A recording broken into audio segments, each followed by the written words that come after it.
Traditionally speaking, the roles which women can take up according to the society are daughter, housewife, and mother. The role of a woman is fixed and well defined by the society. A woman is considered to be a good woman if she follows these norms.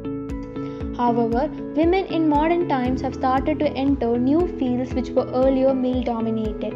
But do all women have this privilege? The answer is no. In most of the cases, women are expected to be a caregiver. In many parts of India, women are asked only to look after the family. Her passion is being crushed. Unlike men, she can never work towards her aim without being humiliated by the society.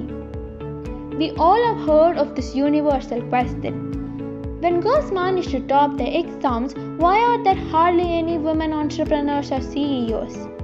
Before questioning this against the women, let's ask ourselves whether that women have constraints or not while choosing their career they are passionate about. The real question here is whether the society has got rid of all the disparities between men and women. Women's position in Indian society. India is a male-dominated society. However, India has gone through a greater change for benefiting women. But are we fully out of the male-dominant society? Obviously no. Starting from dowry system, child marriage is said to be changed, but this is still being practiced in many parts of India. Typically, a woman is always expected to be dependent. Firstly, being dependent on her father, and secondly, her husband, and finally on her son.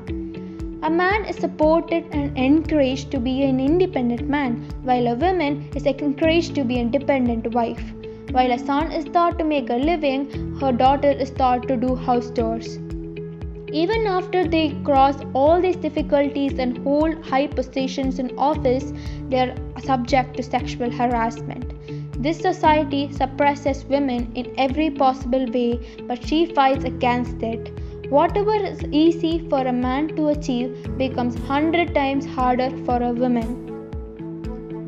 Story of Amira Shah. In a patriarchal society like India, it's not that easy for a woman to be an entrepreneur or CEO or be in any other powerful position. Amira Shah, the director and the CEO of Metropolis Healthcare, in a TED Talk shares the biases and stereotypes she faced in her journey as a woman entrepreneur.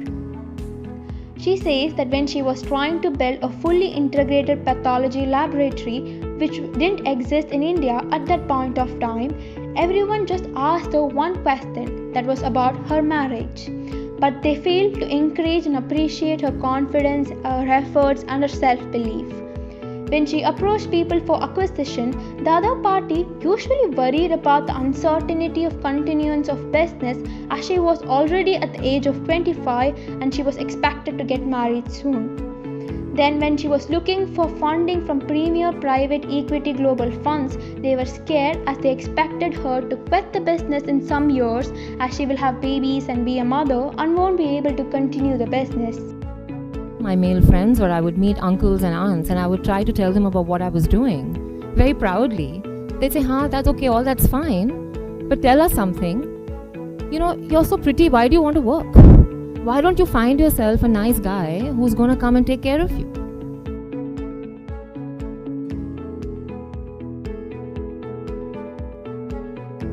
Even in the documentary called Q to P, female teachers weren't allowed to think of other career opportunities, and the only option lying in front of them was to become a teacher, because if women choose any other career, it's believed that their family life would be affected.